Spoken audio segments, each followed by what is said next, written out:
Cameroun, assassinat du journaliste Martinez Zogo, les Eton Manguissa victimes de la trahison historique des Bulu Ondo. Pour l'homme de la rue, l'assassinat du journaliste Martinez Zogo n'est qu'un crime crapuleux. Mais pour les intellectuels, notamment ceux imprégnés de l'histoire politique du Cameroun, l'affaire va plus loin que cela. Les populations de l'Aleké centre du pays n'ont jamais oublié l'histoire tragique du tout premier ministre du Cameroun, André Marie Mbida, un Eton, ressortissant du département de l'Aleké. Une figure emblématique livrée aux griffes mortelles et impitoyables d'Amadou Ahidjo, par les Ewondo et les Bulu. Et depuis lors, quoi qu'on dise, les piliers du trésor public, de la défense et de la sécurité au Cameroun, ont toujours été, principalement, entre les mains des Bulu et des Ewondo. Pour plusieurs observateurs, les Eton Manguissa ne sont pas au cœur du pouvoir écan incarné par Paul Biya. Les Bulu et les Ewondo qui se partagent le Cameroun après Amadou Ahidjo, qui du reste était bien moins tribaliste que Paul Biya, ne se revendiquent des Eton Manguissa que pour se protéger contre les Bamiluk. Ils savent que sans les Eton Manguissa, ils sont à la merci des Grasse-Fiel. En réalité, les gens de l'Aleké ne constituent qu'une aide de sécurité pour le pouvoir Bulu Ewondo. Les Eton Manguissa ne partagent pas vraiment ce pouvoir. Ce sont des miettes qui leur parviennent, nous fait savoir un professeur d'histoire d'une université d'État du Cameroun, et qui a requis l'anonymat.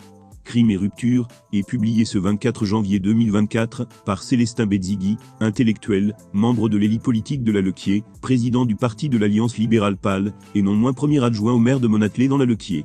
Il appelle les siens à tourner le dos au régime Bulu Ewondo de Paul Biya, après l'assassinat ignoble du journaliste Martinez Zogo, un fils de l'Aleké.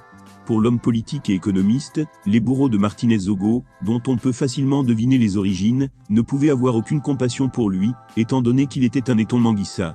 Une haine historique qui, selon lui, date de la liquidation d'André Marie Mbida par Charles Assalé Bulu et André Fouda Ewondo, associé à Ebolowa, pour la sale besogne. L'assassinat de Martinez Zogo, comme glas de ma répudiation du label parti allié du président Biya. Il y a moins de 48 heures, de manière prémonitoire, je m'inquiétais dans une tribune signée dans le quotidien Le Jour, de la dérive sauvage, barbare et sanguinaire dans laquelle certains compatriotes entraînaient notre pays. À l'occasion, je mettais en exergue les dangers encourus par les journalistes, citant nommément le cas de Martinez Zogo, à l'époque juridiquement disparu. Je signalais que le peuple voyait dans l'impassibilité du détenteur du pouvoir au Cameroun, un indice troublant d'une complicité objective entre lui et les grands criminels, que son régime couvait en leur donnant la possibilité de réussir une multitude de caisses du trésor public, et une inféodation de l'appareil judiciaire à leurs desseins funestes. Je soulignais que cette impassibilité vantée par certains intellectuels hagiographes du régime, comme étant une marque du génie politique de Biya, pouvait cacher en réalité sa désormais incapacité à gouverner les Cameroun. Un régime que certains qualifient de pouvoir écan, qui assassine un jeune écan.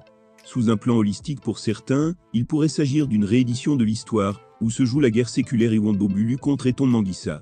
L'épisode le plus significatif de cet antagonisme a été relevé au moment de la liquidation politique d'André Marie Mbida, le premier ministre du Cameroun. En la circonstance, on a vu Assalé Bulu s'associer à André Fouda Ewondo pour offrir la tête de Mbida à son concurrent Amadou Ahidjo. L'alliance sera scellée à Nkovo près d'Ebolowa. Au cours des tractations nocturnes du premier congrès de l'UC.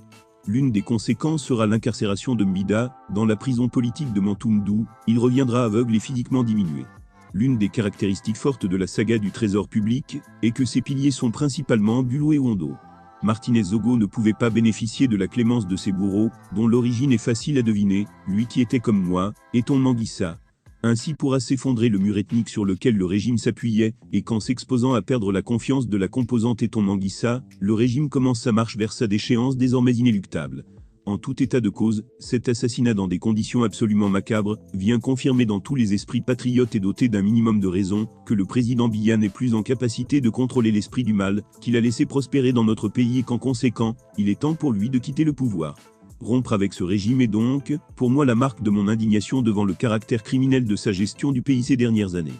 Et pourtant, la ligne politique modérée du parti de l'Alliance libérale pâle nous a longtemps incité à jouer la carte du compromis républicain, dans l'espoir que notre apport en réflexion et idées pourrait apporter un plus au potentiel gouvernemental. Notre soutien sans contrepartie à sa candidature lors de la dernière élection présidentielle, le premier soutien, et le plus significatif à l'époque, nous vaudra de nous voir accoler l'étiquette de parti allié bien que par la suite, sous quelque forme que ce soit, nous n'ayons été associés à la majorité présidentielle.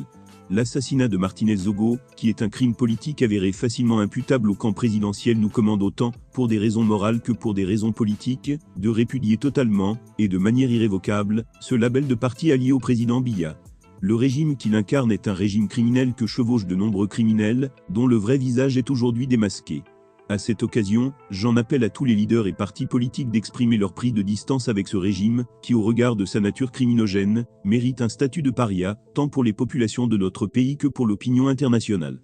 Les spécialistes du débat sur le sexe des enjeux politiques, pour pérorer sur la culpabilité directe du chef du régime, dans ce qui se passe sous nos yeux. En vérité, nul ne saurait contester la responsabilité politique in fine de chef du régime et pour cause. Martínez-Zogo a été assassiné après avoir rendu public le résultat d'une enquête sur des détournements massifs des ressources publiques, détournements dans lesquels sont impliqués de très hauts responsables de l'État, au demeurant très proches du chef de ce régime. L'alerte de ces pratiques a été donnée depuis des années. Il s'agit de centaines de milliards CFA. De deux choses l'une, soit au nez et à la barbe du chef du régime des sommes aussi importantes, peuvent être siphonnées du trésor public, sans attirer son attention, soit il en est informé, mais ferme les yeux dans une attitude de complicité objective. Dans les deux cas de figure, la preuve est faite que le chef du régime n'est plus moralement et peut-être physiquement en capacité de défendre les intérêts primordiaux du Cameroun. En fait, l'impunité dont semblent bénéficier certains gestionnaires des ressources publiques est une preuve de collusion dans le crime s'il en fallait une.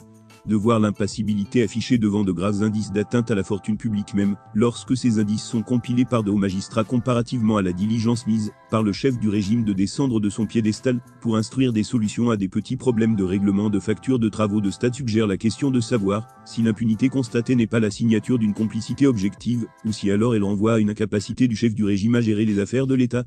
Aujourd'hui, à l'impunité des vols, vient s'ajouter celle des crimes de sang. La conclusion qui se déduit de ce constat est implacable. Le chef de ce régime a l'obligation morale de dégager du pouvoir.